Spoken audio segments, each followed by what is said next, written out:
So when I was a kid, we grew up watching this movie, Top Gun. I know that there's a lot of Top Gun's fans out there. As I was a kid, we watched it over and over and over again. Now there's the second Top Gun, Maverick, that my children are watching over and over again. And in the second movie, Maverick, there's the scene where Tom Cruise's like iconic character, Pete Mitchell, he's called Maverick. He's invited to come train combat pilots for this nearly impossible mission that's going to probably save all of humanity, of course. And when Maverick walks in to receive this job as a trainer, he has to go meet the director of the project, Admiral Simpson. And first of all, Admiral Simpson is struggling with the fact that Maverick is going to be the teacher of these students because he knows that Maverick has done some crazy things in an airplane, and now he's going to actually like put students into the hands of this Professor Maverick. Here's the scene when they meet each other for the very first time. Your reputation precedes you. Thank you, sir. Wasn't a compliment.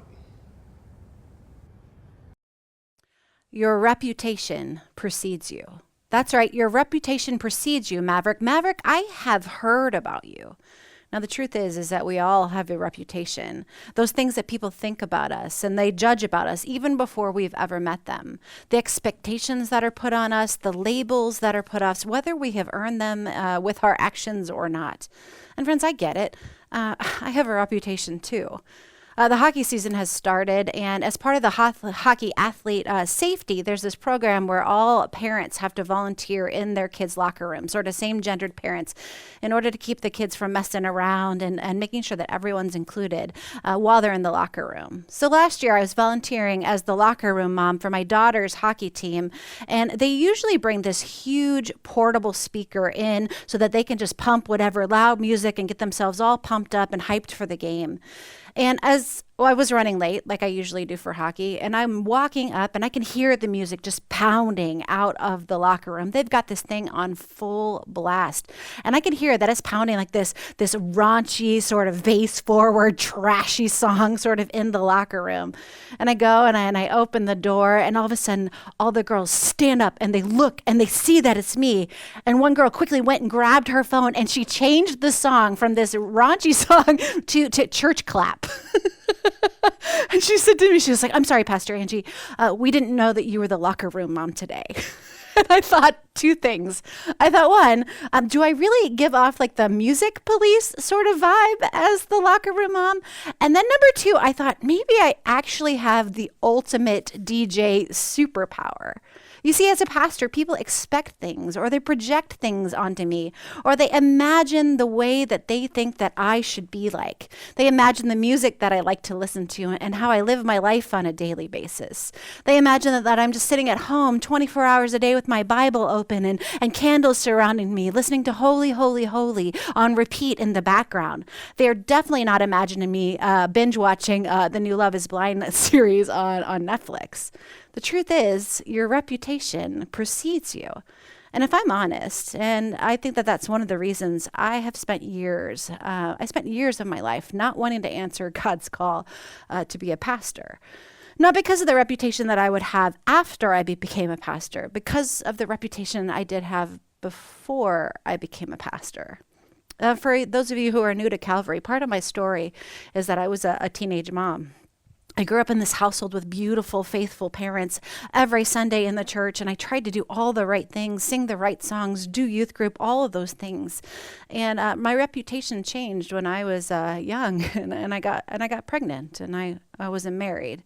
And in confessing my pregnancy to my pastor at the time, my pastor said to me, "Angie, yeah, you should be ashamed." And honestly, I really was ashamed. I was worried about my reputation. I was worried about my Christian family's reputation.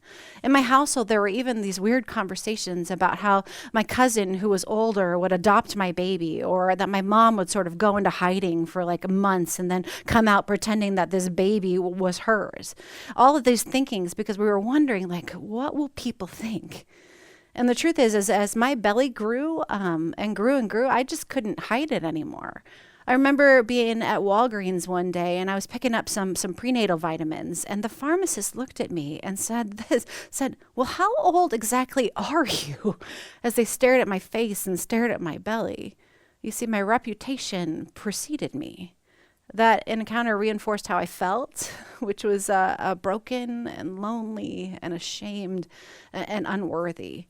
You see, my pregnancy was easily seen, but for most of us, the things that we're ashamed of, the things that our reputation is about, they're kind of hidden. And we spend our lives wondering, like, oh my gosh, what would people think? Like, what would people think if they really knew what was going on in my family? What would people think if they knew how much I yelled at my kids on the way to church?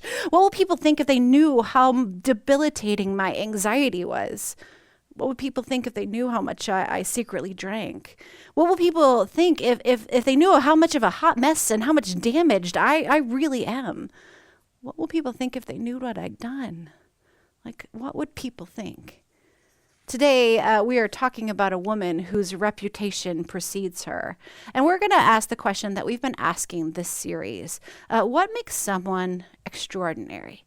Today we're going to talk about a woman that you maybe have never heard of, and her name is Rahab. Now, she's not often talked in church worship because her reputation precedes her. Church history has made her into a woman with some kind of reputation, and she's not often mentioned on Sunday mornings, but she's only really taught in like the secret, quiet Tuesday Bible studies. But I think her story teaches us so profoundly what it means to be extraordinary. Now, here's the backstory. Here's a map of Egypt and Israel during that time. Now, Moses has freed the slaves in Egypt, and they have crossed the Red Sea, and they have struggled with their newfound kind of freedom. Like, they've kind of lost their minds entirely. They start complaining to Moses. They're like, well, when we were slaves in Israel, we at least had enough food. And Moses is like, oh my gosh, kids, like we just got freed from slavery. I promise that God's going to provide for you. And then Moses takes them all down here to Mount Sinai, where God gives them the 10 Commandments so that they can learn how to live with God and live with each other in this newfound freedom. God provides these some 2 million Israelites by providing quail and manna, which is kind of a bread that's sort of provided by God. And the Israelites, they could keep complaining. They complain so much that God finally sort of has it. Like any good parent says, all right, guys, now we're going to wait one more whole entire generation before you finally enter into the land that I originally promised Abraham 600 years before. A generation comes and goes, and Moses dies. And Moses didn't get to enter into the promised land, but then they choose this new leader. The new leader that they've chosen is Joshua. Now, Joshua is this faithful leader like Moses before him, and he rallies the people. And they reply during his rally, they say to Joshua, whatever you have commanded us, we will do. And wherever you send us, we will go. Just as we fully obeyed Moses, so we will fully obey you. Only may the Lord your God be with you as he was with Moses. Only be strong and courageous. So Joshua is this great leader, and he kind of takes charge. And his first act as kind of the leader of these Israelite people is to send 2 spies into the promised land, into the city of Jericho. Now, the city of Jericho is estimated to be about 3,000 people at the time. And it's a fortified city, meaning that there are these high walls surrounding and protecting the people that are inside Jericho. And as you can imagine, the people of Jericho, they're in these walls, and they're looking over those walls, and they see those 2 million-ish people right over the river getting ready to come and enter into their city. Then Joshua, the son of Nun, secretly sent 2 spies from Shittim and said, go over to the land, he said, especially Jericho. So they went and they entered the house of a prostitute named Rahab and stayed there. The spies enter into Jericho, and then they choose to stay at the prostitute's house. Like, evidently there's no like Holiday Inn or Airbnb, so they head straight to a brothel when they get inside town. Now, this is the part that we don't usually read on Sunday mornings, but I want to unpack this just a little bit. In every Bible commentary I have read, and even in seminary, Rahab's reputation precedes her. She's always referred to as the prostitute or the harlot, as if somehow she sort of like chose this profession. I've read commentary after commentary about how she chose to sort of live into this state of sexual sin, and history has sort of judged her reputation as such. I read one commentary just this last week that even called her sort of a shady lady. Like, you know, one day she was this little girl and she grew up and she said, you know what, there's no teaching jobs in the area, so, you know, a girl's got to work. I'm going to just jump into this sort of prostitution gig instead. I mean, friends, we know better than this. No little girl, even in a pagan society, would say, hey, when I grow up, I want to work in a brothel. Like, that's ridiculous. The odds are the same for her then today as they are today for the people who end up in the sex industry. You see, it's more likely that in that ancient culture, her family couldn't afford to eat at the time. And daughters, they were seen as property. So in order for her family to make enough money for food, they would do something horrible. They would sell a daughter the same way that you would sell an animal. They would sell her into this industry where she then would be exploited. Friends, 30 million people are trafficked today for the exact same reason. I want you to hear this. I don't think she chose this line of work. So when she gets labeled as like a shady lady, I kind of get a little defensive against Rahab's reputation. You see, Rahab is not guilty of a sexual sin. She is guilty of a societal sin, one that was placed on her. History looks at her as an irredeemable woman. But friends, God sees her so much differently. The story continues. So these two spies, they enter into the brothel. And while they're there, these rumors are spreading out that they sort of got into town. These rumors are spreading throughout Jericho that the Israelites have entered. And the king of Jericho, he kind of goes on high alert and he starts looking for them. Now the king of Jericho was told, look, some of the Israelites have come here tonight to spy out the land. So the king of Jericho sent this message to Rahab.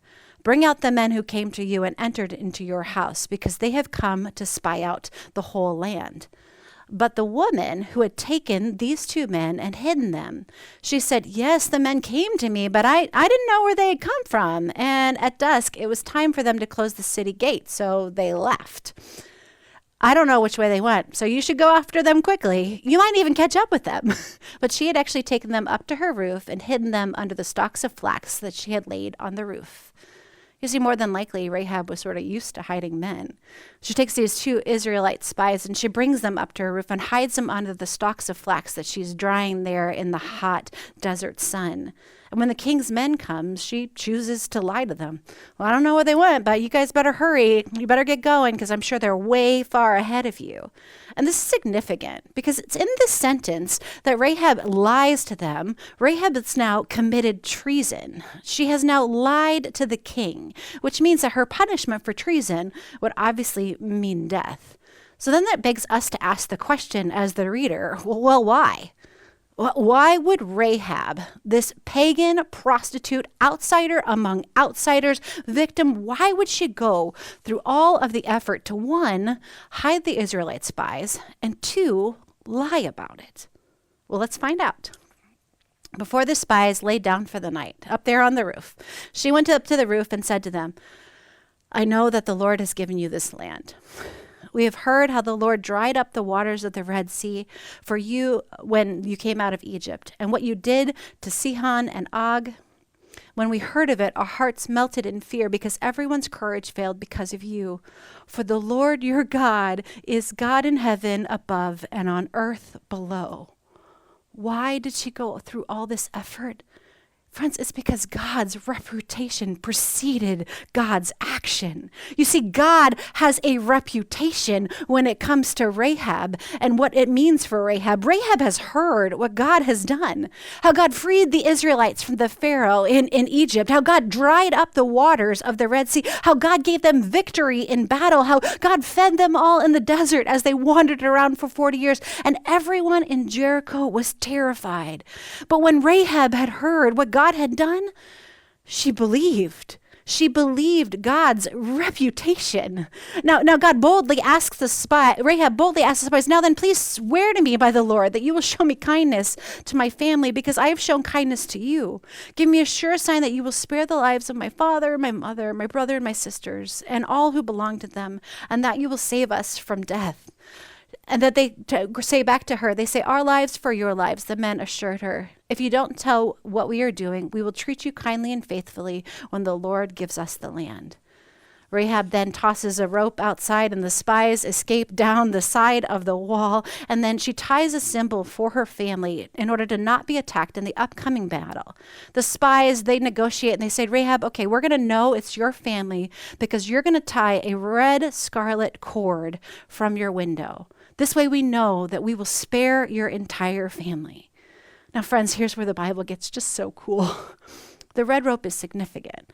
It ties Rahab both backwards and forwards in God's redemptive work for all of the world. The red cord ties us backwards to Exodus, when the Israelites marked their homes with the blood of the Lamb to protect death and pass over them. It's marked forward to the moment when we're all marked by the blood of the Lamb, by Jesus' work on the cross. Friends, like Rahab, God is far more concerned about your redemption than your reputation. Let that sink in for just a second. God is way more concerned about your redemption than your reputation. God shows us that God's going to even take it farther. God's going to even take it to another level. Later in the New Testament, in the second half of the Bible, the author of Hebrews writes about the great heroes of the faith, people like Abraham and Isaac and Joseph and Moses. And then that author writes this: by faith, the prostitute Rahab, because she welcomed the spies, was not killed with those who were disobedient. And then continues, well, what more should I say? I don't have enough time to tell you about Gideon, Barak, Samson, and Jephthah, about David and Samuel and the prophets. I love this. If you look at this, the author is like, you know what? I don't have time to tell you about all of these guys. Like David, you mean David, like the man after God's own heart, David that killed Goliath? The prophet's like, I don't have time to write that. But I do have time to tell you about the hero of faith, Rahab. God takes her story even to another level. This is the genealogy of Jesus, the son of the Messiah, the son of David, son of Abraham. And Matthew writes all the ancestors of Jesus and includes whose mother was Rahab. That's right. Rahab becomes the great-great-great-great-great-grandmother of Jesus. Jesus's great-great-great-grandmother is Rahab the prostitute. The one with the reputation is right there in the middle of Jesus's family tree. So here's back to our question. What makes someone extraordinary? Friends, here's the miracle of all this. God didn't change Rahab before he invited her into holy work. For God, there's no difference between harlot and hero. There's no difference between irredeemable and redeemed. There's no difference between reputation and reward. God uses who God wants to use. That's what this series is about. God used drunk, naked Noah, an unwed teenage mother Mary, an old man Abraham, and deceitful liar Jacob. God used murdering, stuttering Moses and fearful Gideon, and adulterer David, and denying Peter and doubting Thomas, and worrying Martha, and dead Lazarus, and God even used prostitute Rahab. All these stories written down over centuries so that you and I, when we can say to God, just like Rahab did, we can say, God, your reputation precedes you. God, your reputation precedes you, and that is a good thing, because it means for you and I that God's going to do what God promises, that God's going to free you from your shame, and God's going to use the gifts and talents that God gave you for the betterment of the world. It means that God's going to be with you in the midst of your suffering and pain. It means that God's going to save you from all the things that hold you captive. It means that God is always faithful, always loving, always generous, and always kind. It means that God is going to make your ordinary life extraordinary. Amen.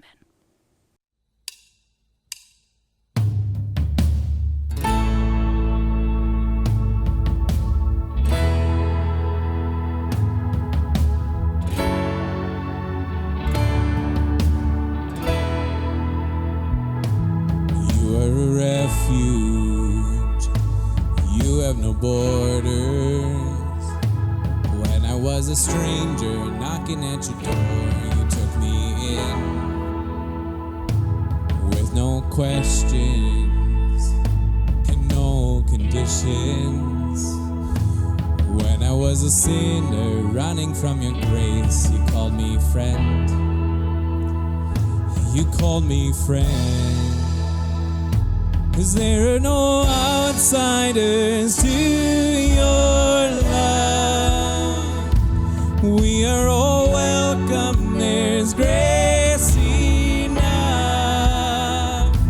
When I have wandered, Lord, your cross is the open door. there are no outsiders, and I'm not an outsider to your love.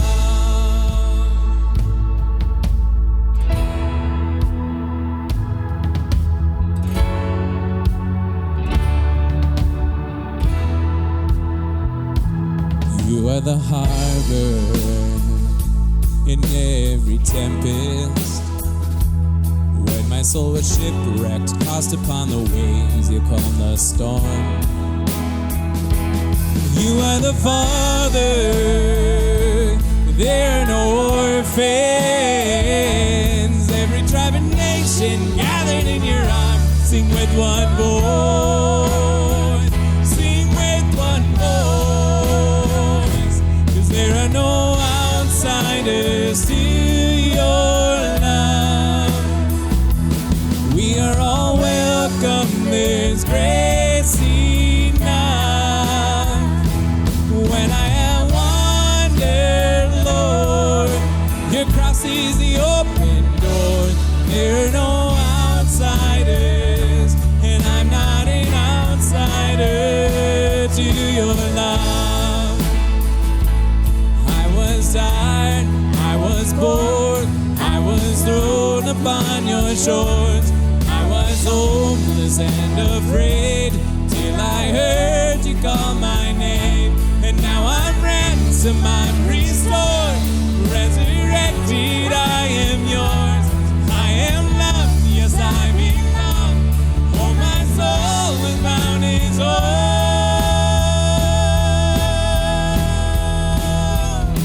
'Cause there are no outsiders to your love. We are all welcome, there's grace enough.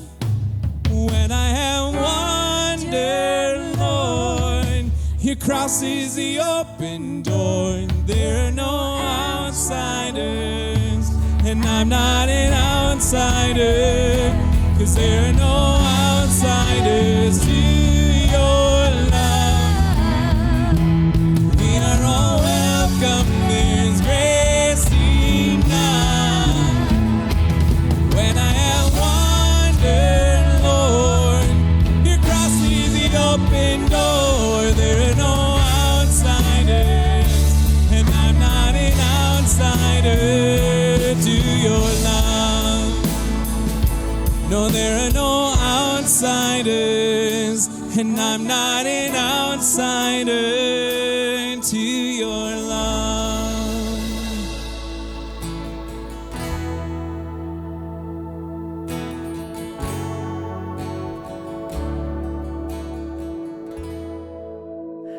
Will you please pray with me the prayer our Lord taught us? Our Father, who art in heaven, hallowed be thy name.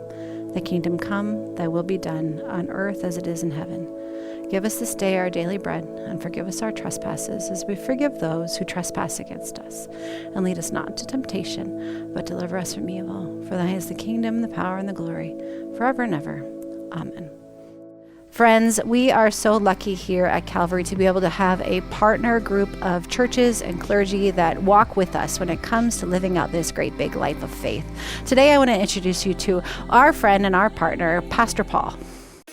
Hi, Calvary. I'm Pastor Paul Shoemaker from Painesville Lutheran Church, here with a takeover of this week's top 3. At Painesville Lutheran, our mission is to point others to Jesus, love generously and gracefully, and to cultivate disciples. Sounds a lot like Calvary's mission statement, doesn't it? That's why we're grateful to be a part of ReChurch, a ministry hosted by Calvary that helps churches reimagine what it means to be the church today. Through ReChurch, Calvary and churches like the one that I serve share resources, encouragement, and support. It's been such a gift to me and to our congregation because we want to be a church that isn't content but moving. A church that trusts God to lead us to a future rich with possibilities. And I've seen this firsthand, how this kind of collaboration strengthens ministries and community. If you know of a church that benefits from connecting with ReChurch, we would love to know this, and please let your Calvary staff know. I've been a pastor for a long time, And I know that while the holidays are filled with joy for many of us, for others, they also bring challenges like grief and family struggles or financial stress. That's why Calvary is hosting Surviving the Holidays on Sunday, November 16th. This event will bring together Calvary's care team and local mental health professionals to offer tools, strategies, and hope for navigating the season. It's free, it's open to everyone, and a great way to find encouragement if you're struggling. And finally, faith is a lifelong journey. There's simply not a one-size-fits-all way to approach it. Whether you're new to Calvary, new to Christianity, or looking to grow deeper in your own faith, a Next Steps gathering is a great place to start. These monthly gatherings give you a chance to learn about the church's mission, hear how to get involved with things like small groups and service opportunities. You'll also meet others who are finding their place here.